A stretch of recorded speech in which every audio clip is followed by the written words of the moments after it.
aquí a presentar esta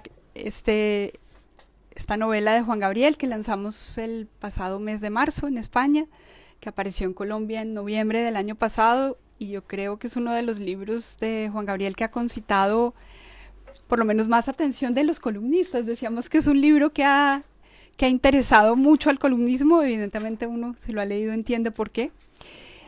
Cuando yo supe de este libro, antes de que estuviera terminado, porque tuve el privilegio de asistir a dos momentos clave del libro, y es cuando Juan Gabriel le empezó a leer a Sergio Cabrera cómo empezaría la novela, esta versión de la novela. Sé que había muchas conversaciones anteriores en las que no estuve, donde la novela iba tomando forma y viendo cómo se contaba una vida.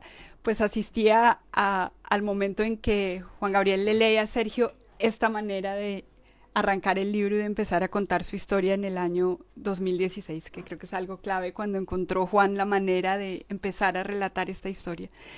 Y la segunda fue en medio de la pandemia, que Juan ni podía venir, ni Sergio podía viajar a Colombia, ni nada. Juan me mandó la versión del libro para que yo se la entregara a Sergio, con un mensaje, y era un mensaje que me parece muy impresionante en esto, porque le entregué el manuscrito y el mensaje de Juan Gabriel era a Sergio: puedes intervenir en lo que quieras, puedes tachar lo que quieras. Y ahí yo pensaba, mientras se lo entregaba y le daba este mensaje, qué difícil es relatar la vida de alguien y hacerlo así, de una manera literaria. Es decir, aquí alguien, sí, esos son los hechos de una vida, pero al mismo tiempo alguien los está contando como si fuera una novela, un relato. Que seguramente incluso el protagonista no tiene una percepción así de su propia historia. Así que asistí a ese momento, le entregué el libro y yo lo fui leyendo en simultáneo, me quedé con una copia y lo fui leyendo en simultáneo a su protagonista, a Sergio. Cuando yo terminé de leer, pues tuve una conversación editorial con Juan Gabriel, y obviamente lo primero que le pregunté es: ¿qué pensó Sergio? Y me dice: no me hizo ninguna corrección en términos de estructura de la historia. De pronto esto no pasó un sábado, pasó un domingo, esto no era verano, eran datos de ese orden, pero no tocó nada. Así que bueno, ahora será interesante, oiremos la conversación entre Lola y Juan Gabriel, oír hablar de esto, ¿no? Que es editar una vida. En España el libro ha tenido una gran acogida, llevamos 6 ediciones y muchísimos comentarios de lectores muy importantes, muy consagrados, que han conversado con el libro y se han impresionado. Yo creo que Juan Gabriel se ha ocupado de Colombia en todos sus libros, pero creo que aquí encontró, digamos, ocuparse de Colombia de una manera que pueda leer cualquier lector, ¿no? Pero creo que en este libro eso es especialmente diciente, porque es una historia que tiene que ver con España, tiene que ver con Colombia, tiene que ver con el siglo XX, y yo creo que Juan Gabriel ha pensado muchísimo la novela como género. Y yo le decía: te pasó algo que es muy raro y al mismo tiempo muy apasionante. Todas las ideas que tenía Juan Gabriel sobre por qué escribir una novela, para qué sirve una novela, para hablar de qué sirve una novela, de pronto encuentra en la vida de alguien que era amigo suyo la concreción de todo aquello que él piensa sobre el para qué sirve escribir ficciones, ¿no? Sí. Entonces es muy impresionante ese resumen, es este libro. Es un escritor que encontró al protagonista de lo que piensa que debe ser el protagonista de una historia, ¿no? Así que para mí ha sido un privilegio editar este libro, y es una celebración que tenga tantos lectores, y que, bueno, yo creo que consolida la vida y la carrera literaria de Juan Gabriel. Creo que llega aquí a un punto de inflexión muy interesante. Así que, bueno, para nosotros es una celebración que le está yendo así de bien, y te paso la palabra, Lola. Muchas gracias.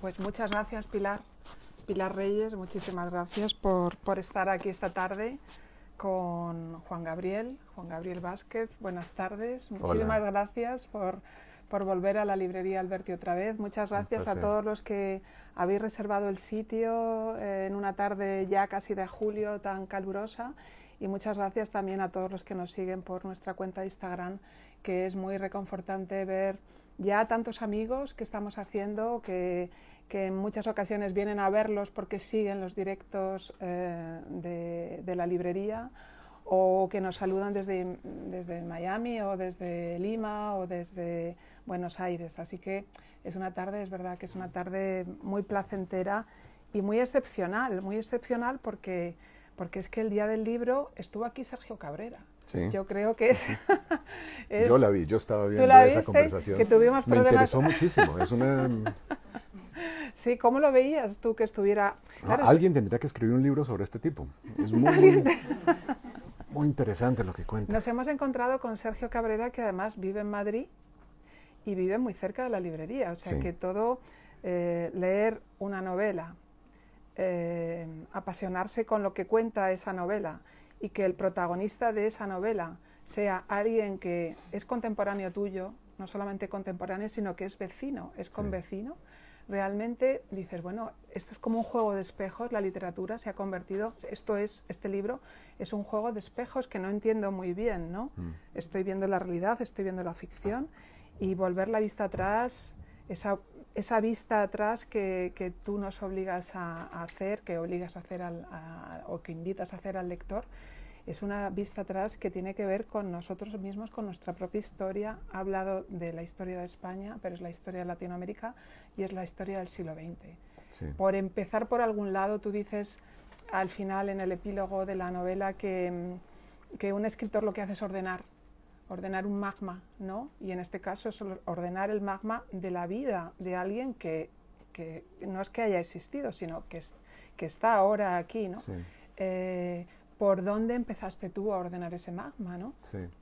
Bueno, primero muchas gracias a todos por estar aquí, a todos los que nos ven, y gracias, Lola, por la invitación a este lugar fantástico que quiero tanto. Y gracias, Pilar, por tus palabras de presentación. Tenemos una historia de editor y autor de 20 años ya, y eso pues se dice rápido. Pero hay muchos libros y muchas satisfacciones y muchos gozos en esos 20 años. Claro, tienes que pensar que yo había hecho ya muchas formas del coqueteo que tiene un autor con la realidad en otros libros. Había escrito sobre personajes de la historia real colombiana, desaparecidos ya. Había robado, en la mejor acepción de la palabra, había robado vidas de personas que conozco para transformarlas en personajes de ficción, pero nunca había tomado la vida de alguien que conozco para que apareciera con su nombre y su biografía y sus circunstancias identificables. Y esto, claro, cambia las reglas de todo. Esto cambia las reglas de lo que puedes contar, de cómo puedes contarlo, de las preguntas que te haces como novelista. Y para mí fue simplemente el lento proceso de darme cuenta de que en esta historia, a pesar de que todo lo que se cuenta en ella es rigurosamente cierto, no por eso deja de ser ficción. ¿Por qué? Porque la ficción, creo yo, no es solamente el acto de la imaginación, es también el acto de la interpretación, o de lo que podemos llamar imaginación moral. Meternos en la vida, en las emociones, en la sensibilidad, en las convicciones, en la conciencia de una persona que no somos nosotros. Meterme yo como novelista en la conciencia de una persona que no soy yo. El hecho de que Sergio Cabrera esté vivo y viva aquí cerca no lo distingue en nada, en ese sentido, de lo que hizo Dostoyevsky cuando escribía sobre Raskolnikov. Es meterse en la cabeza de otra persona y ver el mundo desde allí. En esa nota de autor que mencionas, me valgo de una entrada de un diccionario colombiano, que es una de las obras bonitas que han salido de mi país en los últimos años, el Diccionario de Construcción y Régimen de Rufino José Cuervo, que era un gramático de hace más de 100 años, que murió dejando 3 tomos de un diccionario de construcción y régimen de nuestra lengua, y una institución colombiana lo terminó hace pocos años, 20, 30 años, ¿no? Que recibieron por eso, me parece, el premio Príncipe de Asturias en esa época. Bien, hay una acepción del verbo fingir en este diccionario. El verbo fingir, que por supuesto es el que asociamos al sustantivo ficción. Y esa acepción dice que fingir es moldear, dar forma a algo, y trae el diccionario como ejemplo la talla de madera o la escultura. Y a mí me pareció esto no solo muy bonito como concepto, sino absolutamente ajustado de lo que es el trabajo de un escritor de ficciones, que consiste en sacar de la gran montaña que es la experiencia humana, en este caso la experiencia de una familia, sacar los hechos que cuentan algo, que cuentan una historia con un significado, con un importe especiales, y que sirve, por lo tanto, no solo nos da o les dará a ustedes, espero yo, el placer de la lectura de una gran novela de aventuras. La vida de Sergio es una gran novela de aventuras, sino además es una metáfora de algo más. Es una metáfora de un momento del siglo XX, es una exploración de lo que siempre me ha interesado a mí, como decía Pilar, que es contar ese espacio en el que las vidas privadas chocan con la gran historia, con la vida pública, con la vida política. Y contar además algo que siempre había querido contar yo, nunca me había encontrado con la historia necesaria para hacerlo, que es el impacto de las ideologías. Las ideologías como fuerzas misteriosas que moldean nuestras vidas, aunque no nos demos cuenta. Y todo eso venía encarnado en este amigo mío que se tomaba una copa de vino conmigo y que de repente, en la mitad de una conversación sobre cualquier otra cosa, decía, claro, yo me acuerdo del momento en que fui guardia rojo. Entonces, claro, ahí toda la comida se va al diablo y todo el mundo quiere oír a Sergio Cabrera solamente. Después de varios incidentes de esos, en los que él saboteaba mis comidas sin quererlo, yo me di cuenta de que aquí había un libro que era un libro mío, que era un libro que respondía a todas mis inquietudes como novelista, mi relación con la vida, con la experiencia real y con la vida real de mi país, porque es un libro que habla también de la Colombia de hoy. Desde luego, el personaje de tu novela, que se llama Sergio Cabrera, cuando vino aquí a la librería a hablar con Juan Cruz esa tarde del Día del Libro, a mí me llamó la atención porque noté que era una persona muy pudorosa, sí, sumamente pudorosa. Sí. ¿Cómo se hace, ¿no? Si ahora mismo uno de los grandes problemas que tienen los escritores son el respeto con la intimidad, en fin, la fidelidad a los hechos, la verosimilitud o la verdad, ¿no? Sí. ¿Cómo se hace para esa materia que tú notabas ahí en esas comidas, poderla moldear para que una persona con el tacto y con la discreción que aparentemente tiene Sergio Cabrera, que me da la sensación que es así? Yo no sé si él había contado muchas veces en el curso de una comida que él había sido guardia rojo en China. Yo creo que de alguna manera a lo largo de tantos años había contado cosas, había recordado episodios, pero al mismo tiempo sigue siendo esa persona que tú describes. Tímido hasta cierto punto, pudoroso, reticente, sobre todo eso, es absolutamente reticente a tomar el protagonismo de cualquier tipo de reunión, y por eso era graciosísimo que sucediera de forma casi inevitable, que contara una anécdota y tomara esa especie de protagonismo en ese momento. ¿Cómo se hace esto? Por un lado, con tiempo. Fueron 7 años, 7 años de conversaciones que no fueron sistemáticas, que iban al azar de su memoria, de nuestros encuentros, al azar de mis libros también, porque yo iba escribiendo otros libros mientras pensaba en este. Y también modificándose este libro con algo que iba creciendo también, que era la confianza. La confianza entre nosotros, sí. Sergio y yo nos conocemos hace 20 años, pero solo desde que yo volví a Colombia en el 2012 puedo decir que es mi amigo. Es una amistad en ese sentido más o menos reciente. Y a partir de ahí las conversaciones fueron ganando en confianza hasta que hubo la posibilidad de crear un proyecto. De crear un proyecto conjunto, exactamente, alrededor de acuerdos, algunos acuerdos explícitos, otros implícitos, pero que siempre ayudaban para su franqueza. Uno de esos acuerdos era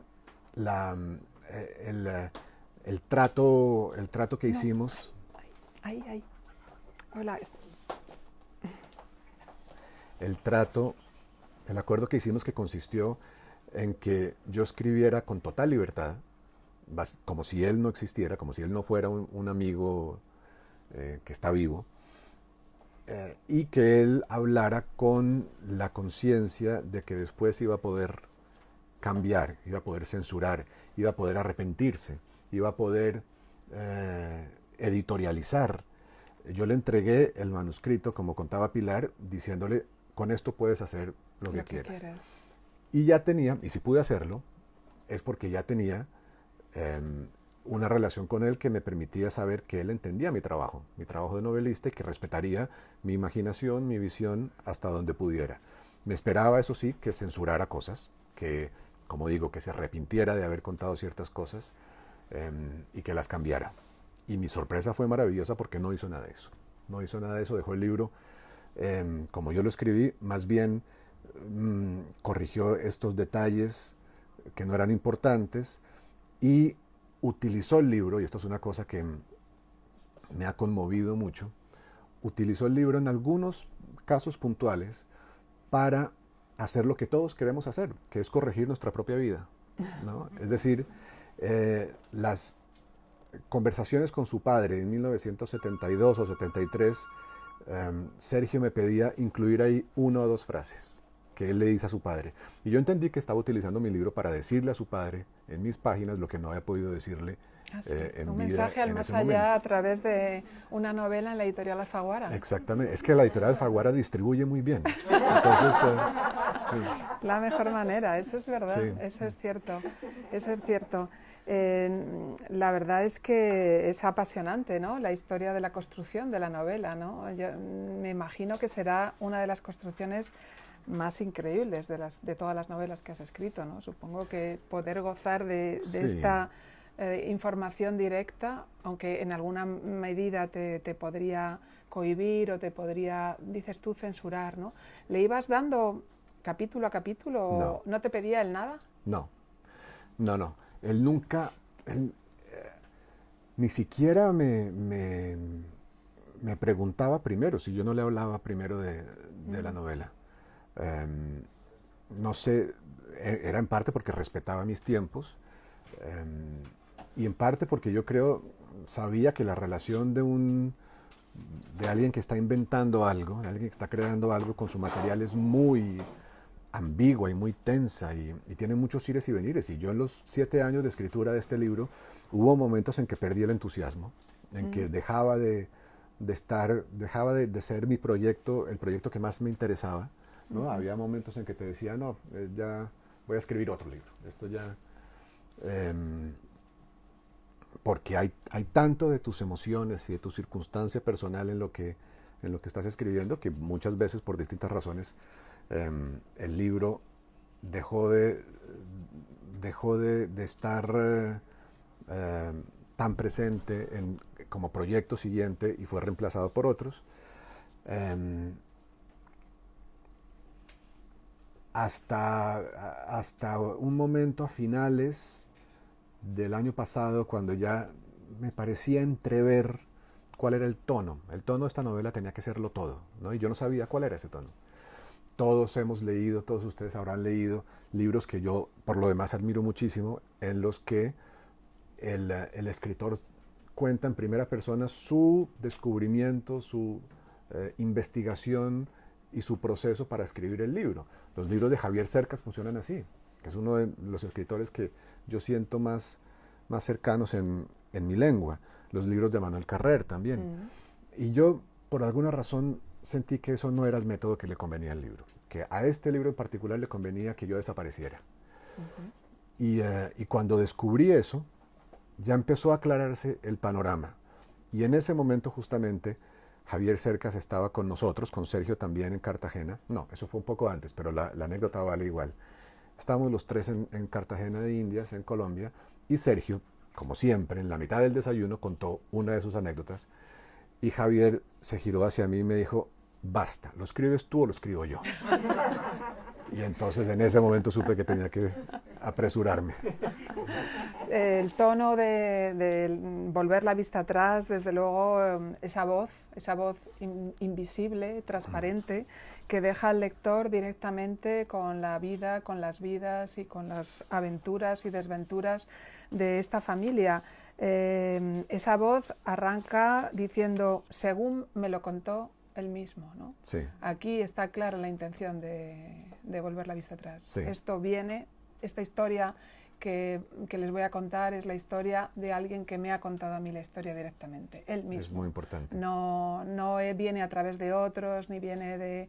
No, es lo que le contó al escritor directamente. Sí, según me lo contó él mismo, sí. Y la primera línea del último capítulo comienza con las mismas palabras, según me lo contó él mismo. Por lo demás, toda la novela está en tercera persona. En ningún momento aparezco yo, en ningún momento opino, ni intervengo, ni desde luego juzgo. Hay una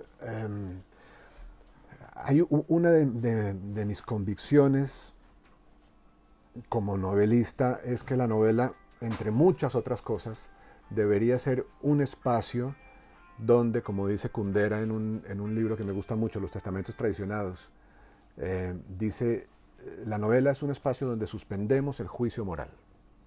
En la novela no se trata de dividir a la humanidad entre culpables e inocentes, y no se trata de condenar o absolver, se trata de entender.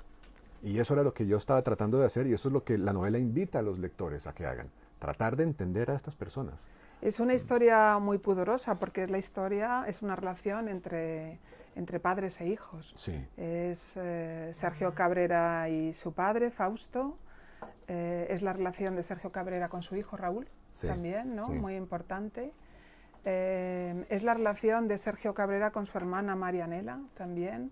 O sea que es una especie como de conglomerado de relaciones familiares con historias muy difíciles de entender. Yo supongo que Sergio Cabrera, después de haber leído esas hojas que tú le entregaste, no me extraña que le quedaran ganas de decirle algo a su padre, ¿no? Porque el lector a veces dice, pero ¿por qué coge a esta familia, a este padre, y se los lleva a todos a sus hijos a un país como China? Sí, sí. Claro, hay para el lector, también para el novelista que escribió el libro, hay muchos momentos en los que la tentación es de sacar el dedo acusador y empezar a juzgar lo que pasa ahí, ¿no?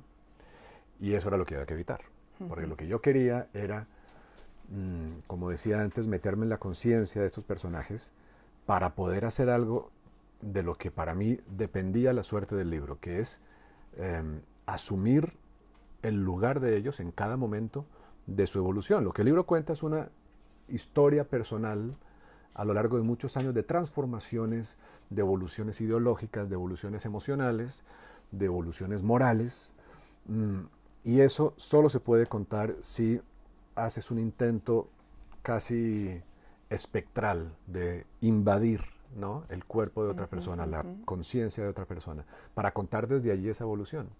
Lo que Sergio pensaba o sentía y lo que Marianela pensaba o sentía en determinado momento de ese camino, eso era lo que importaba, no lo que yo pensara. Para eso están mis columnas políticas, que es otra cosa. Claro, ¿no? Claro. Mm. Hay un momento en el que el protagonista de este libro le recrimina a su padre, no sé si esas precisamente son las frases que él metió al final, ¿no? Dice, si no teníais planes, ¿qué planes teníais con nosotros? Sí. ¿Cuál era el plan de la familia, no? Sí, sí, sí. Es una relación, parte del atractivo, claro, para mí de la novela, parte de los momentos en los que decidí que aquí había un libro y que yo quería escribirlo, es la relación de ellos, desde luego. La relación de este padre y este hijo, que es profundamente ambigua, tensa. Sergio siente que le debe todo lo bueno que hizo en su vida como director de cine. Se lo debe a su padre, que lo educó en el teatro, en las disciplinas escénicas, que pues es la persona que le heredó un oficio, por decirlo así, ¿no? Fausto Cabrera fue un pionero del teatro en Colombia, en la Colombia de los años 50, hizo cosas que no se habían hecho nunca, y cuando la televisión llegó en el 54, 53, fue uno de sus primeras figuras importantes. Sergio creció en este ambiente. Entonces siente que le debe todo eso. Y que al mismo tiempo, en la asunción por parte de Fausto Cabrera de esas ideas, de esas ideologías de los años 50, su acercamiento al comunismo, su decisión de que esta era la única vía, y su decisión de que eso lo tenían que asumir sus hijos, ¿no? Que sus hijos tenían que ser educados en esta comprensión del mundo, y esa educación se tenía que transformar eventualmente en la acción, en el deseo de hacer y la acción de hacer la revolución en América Latina. Todo eso dejó para la familia molestias, cicatrices, dolores. Entonces eso también está ahí, ¿no?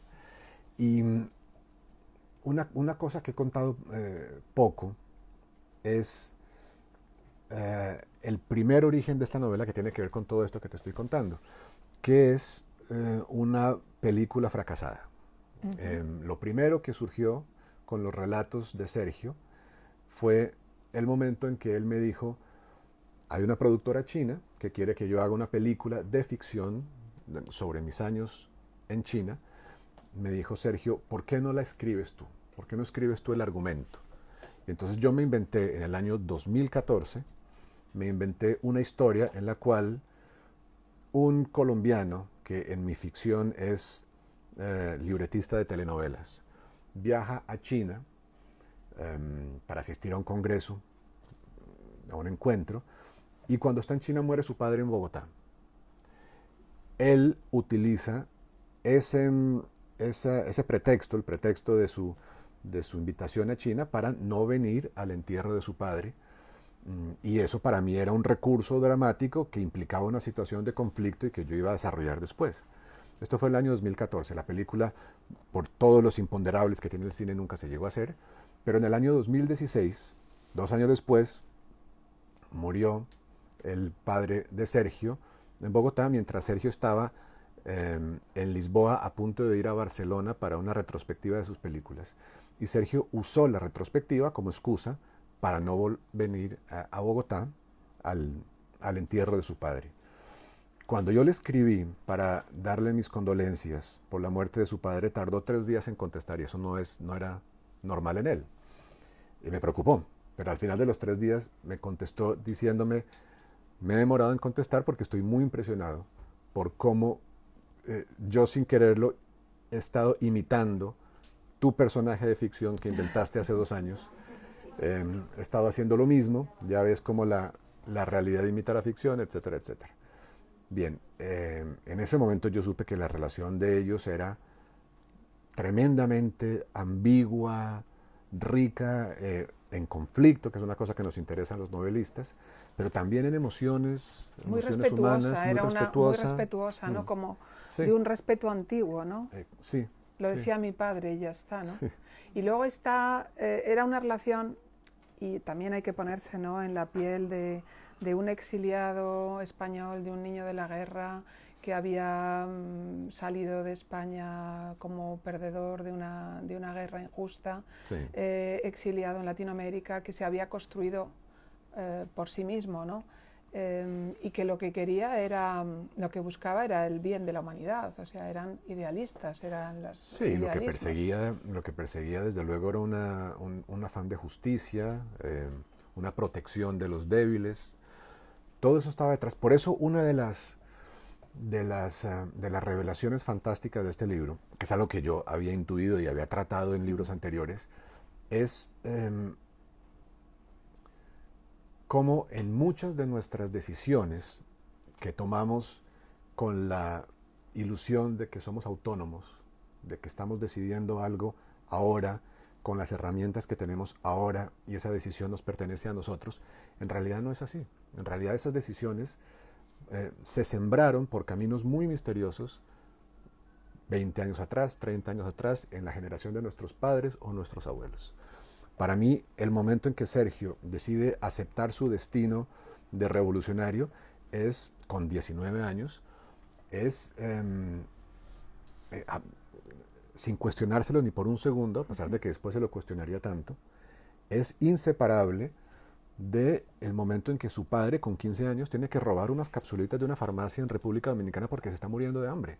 Y las capsulitas son la única manera de mantener cierta nutrición. También es inseparable de la divisa con la que un tío abuelo, héroe republicano de la aviación. El aviador. Sí, aviador.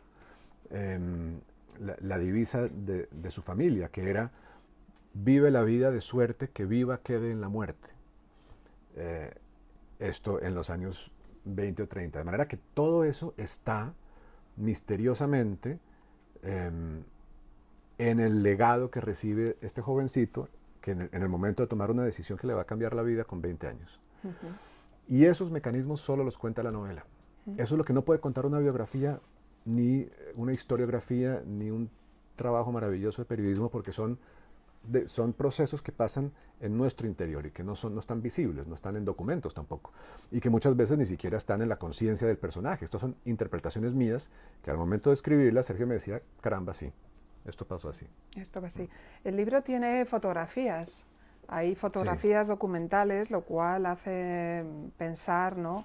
Estoy leyendo un libro de ficción, es un libro documental, es un libro periodístico. Hay fotografías muy interesantes, ¿no? El documento de identidad de la hermana en chino, las fotografías que tiene con pues el hotel de la amistad. El hotel de la amistad, ¿no? El periodo este de China en el que viven los dos hermanos solos, porque eso es atroz, ¿no? Los padres se van y los dejan allí solos en China. Ya, pero fíjate que después, cuando Marianela leyó el libro, que tuvo unas reacciones hermosísimas y muy conmovedoras también sobre esto, sobre el proceso que fue enterarse por la lectura de mi libro de lo que le había pasado a su hermano, porque las circunstancias de la novela, las que cuentan la novela, dejaron unas ciertas heridas tan profundas en la familia que se hizo una especie de pacto de silencio. No se hablaría más de esto. De manera que en muchos casos Sergio y Marianela se enteraron de cosas que había vivido el otro o la otra leyendo mi libro. Sí. Ay, caramba, se me olvidó lo que te iba a contar, que era muy interesante, te aseguro. Que vivieron solos. Que vivieron solos, cuando vivieron solos, sí. Gracias. El disco externo, ¿no? Menos mal. Claro. Menos mal. Vivieron solos y leemos la novela con una sensación, con una impresión muy fuerte nos causa esto, pero ellos no la vivieron así, ¿no? No. Marianela cuenta de que ella nunca se sintió abandonada, nunca se sintió dejada por sus padres. Era raro, todo era raro, pero había una conciencia de las razones profundas por las que todo esto estaba pasando, que eran la ideología y la revolución. Y por eso es que todo el libro navega, llega hasta la frontera de algo que podemos llamar fanatismo, que es una palabra que Sergio ha utilizado, entonces no me molesta a mí utilizarla. Sí. Ese momento en que abdicamos de cierto sentido común para perseguir una idea que nos arrastra, ¿no? Esa manera que tienen las ideas de arrastrarnos siempre me ha interesado. La última parte, que es cuando Sergio y su hermana vuelven a Colombia y se integran en el movimiento revolucionario, en la guerrilla, en lo que se llama la guerrilla, bueno, el final es absolutamente trepidante, ¿no? Ahí empieza una emoción tras otra, ¿no? Y el lector, desde luego, sufre, sufre mucho por lo que les va a pasar a los dos, ¿no? De hecho, bueno, como no se puede contar, porque supongo que habrá muchos lectores que todavía no lo han leído, y el que no lo haya leído, que lo lean ya, ¿no? Esa parte supongo que también para ti habrá sido muy delicada, ¿no?, de contar, porque muy la de delicada, China, al fin y al cabo, la parte de China parece como un cuento, ¿no? Están en el hotel, los amigos ingleses, la relación que tienen con los compañeros chinos, pero la parte final de la guerrilla supongo que habrá sido la más... Fue muy difícil para mí escribirla y muy difícil para ellos contarla, ¿no? Y aquí hay un momento por el que yo he sentido siempre desde que comenzó todo este proceso, mucha admiración, porque yo sabía, lo confirmé en las conversaciones, lo estuve viendo en cada momento, el esfuerzo grande que hizo Marianela, sobre todo por olvidar estas cosas, ¿no?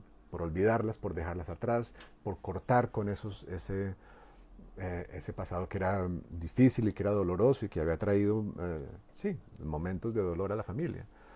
Y el hecho de que se sentara conmigo, una persona que ha pasado toda su vida tratando de dejar todo eso atrás y de olvidarlo, se sentara conmigo para contármelo, sabiendo que mi finalidad era hacerlo permanente en un libro, eso me parece de un coraje inmenso, ¿no? Y además es un espectáculo muy bonito, una persona que se sienta para recordar lo que ha querido olvidar antes, lo que siempre ha querido dejar atrás, y se sienta para recordarlo. Es una cosa que siempre me gustó observar. Y que se dio otra vez con sorpresas para todo el mundo, ¿no? Ella contó por primera vez cosas en este libro que Sergio no sabía, como decía antes, y uno de los intentos de corrección que le hizo Sergio al manuscrito fue decir, esto que te inventaste aquí, una escena que yo había puesto, esto que te inventaste aquí está muy bien, yo entiendo por qué lo pones, porque funciona narrativamente, pero esto nunca pasó y yo creo que deberíamos quitarlo. Y mi respuesta fue, pues tu hermana me lo contó, eso le pasó a ella, así que vamos a dejarlo. Has montado una casa, sí, ¿no? Prácticamente. Sí. Volver la vista atrás es casi el nuevo hogar de la familia Cabrera, ¿no? Uy, caramba, son palabras grandes. ¿Qué habría dicho Fausto Cabrera de haber podido leer este libro? Muy buena pregunta, no lo sé. No lo sabes. No creo que le hubiera gustado. No, ¿verdad? No creo que le hubiera gustado del todo. No lo sé. Es difícil especular sobre eso, sí. Así que, ¿Tú lo conociste? Creo que... No lo conozco. Bueno, nos cruzamos en algún momento, pero no lo conocí, ni hablé con él. Él dejó, para mi fortuna, unas memorias, un libro de memorias que yo utilicé, sobre todo para la parte, evidentemente, para la parte que Sergio no me podía contar porque no había nacido todavía. La salida de España durante la Guerra Civil, la llegada a República Dominicana, en esas circunstancias tan raras y tan difíciles, y luego después de tentativas en Venezuela, la llegada a Colombia. Y toda esa parte la tengo por esa fuente y por otras cosas que se escribieron después sobre Fausto Cabrera cuando ya era una figura pública, porque lo fue, y muy importante en esos primeros años de la televisión colombiana, como decía. Pero no sé si le habría gustado el libro. Sí, parece que la última película una de las últimas películas de Sergio Cabrera no le gustó mucho, ¿no? Que es la que se estrena en Cuba, me parece, ¿no? Sí, Todos se van. Todos se van. Todos se van, que es una película muy bella con la que corresponde con este momento donde comienza la novela. La novela, y este fue un gran descubrimiento, yo creo que sin ese descubrimiento no existiría el libro, que es contar la novela desde un momento de crisis, un momento de crisis en la vida de Sergio, que es el año 2016, en el que tres cosas están pasando en su vida. Por un lado, su padre acaba de morir, por otro lado, su matrimonio está pasando por un momento muy difícil, están separados, Sergio y Silvia, y por otro lado, el país acaba de rechazar esos acuerdos de paz del año 2016 que nos lanzaron a quienes los apoyábamos a un momento muy difícil, de profunda angustia por el país. Y en ese momento recibe la retrospectiva, y claro, para mí, la invitación a la retrospectiva en Barcelona, y para mí, si yo hubiera tenido que inventar esto, no habría salido mejor. No, desde luego, es completamente Porque literario. Es completamente literario, es el momento en que lo invitan a una persona que mire hacia atrás. Y además a Barcelona, que era la ciudad en la que había estado Fausto, ¿no? con su familia, antes de salir al exilio, ¿no? Exactamente. Pero aquí, de nuevo, hay digamos que un cierto patrón, un cierto diseño que yo vi en su vida, Sergio no lo había visto, y eso también es bonito. Y también implicó un nuevo acto de confianza porque yo tuve que preguntarle a Sergio si lo podía hacer esto, si podía hablar de su matrimonio, si podía hablar de esos problemas. Como luego se superaron y todo terminó bien, se puede hablar de ellos de una manera más fácil y nos gusta hablar de ellos. Pero ahí hubo negociaciones. Sergio preguntándole a Silvia si le importaba que esto apareciera en un libro. Y ella con su generosidad infinita, ¿no? Aceptando que... Sí, porque salen con sus nombres, además. Claro. No claro. has cambiado los nombres de ella ni... No. Así que eso también lo agradezco mucho. Pues, bueno, yo solamente puedo decir que es una de las grandes novelas de la literatura latinoamericana, de las grandes novelas en español, vamos a hablar así, ¿no? Gracias. Desde luego, Juan Gabriel Vázquez es uno de los escritores también más importantes de este siglo XXI. Ya no solamente vamos a hablar de la literatura en español latinoamericana, la obra de Juan Gabriel está traducida a 28 idiomas, y las críticas tienen un montón de premios y las críticas y las referencias son siempre excelentes, pero este libro desde luego es la consagración absoluta, como ha dicho su editora Pilar Reyes, ¿no? El otro día cuando hablaba aquí con una amiga muy lectora sobre que ibas a venir, y me dijo: vosotros me habéis recomendado 3 libros, me habéis recomendado muchos libros, y es muy lectora, y me dijo: pero me habéis recomendado 3 que son, con esos 3 ya puedes, dice, me recomendasteis Patria cuando acaba de salir, que todavía no lo había leído nadie, me recomendasteis El infinito en un junco cuando todavía no había salido, no, y ahora me habéis recomendado Volver la vista atrás de Juan Gabriel Vázquez. Los lectores estaban encantados, clubes de lectura. Qué buena compañía, además. Sí, es un libro que está rodando muchísimo, se está intercambiando, está viviendo y va a vivir una larguísima vida. Así que, Juan Gabriel, yo solamente tengo palabras de agradecimiento y me siento muy honrada con tu visita ahora en la librería Alberti, en este año 2 veces. Es una gran suerte, y bueno, las anteriores veces que has estado también aquí siempre. Así que ya sabes que tienes aquí tu casa para lo que quieras. Pues muchísimas gracias, Juan Muchas Gabriel. gracias, Lola. Muchísimas gracias a todos, y muchas gracias a todos los que nos siguen por la cuenta de Instagram, que estarán ahí atentos. Leed Volver la vista atrás, por favor, este verano, si tenéis, lo vais a leer en 5 días seguidos. Así que ahora va a firmar algunos ejemplares a los que queráis, y si queréis charlar así un poco más en privado con él, pues supongo que estará encantado. Está de paso en Madrid, ¿no? Vienes de paso a algún festival, ¿no? Sí, hubo un festival que sigue todavía, el Festival Internacional de Literatura en Español de Castilla y León, que organiza nuestro amigo Jesús Ruiz Mantilla. Sí.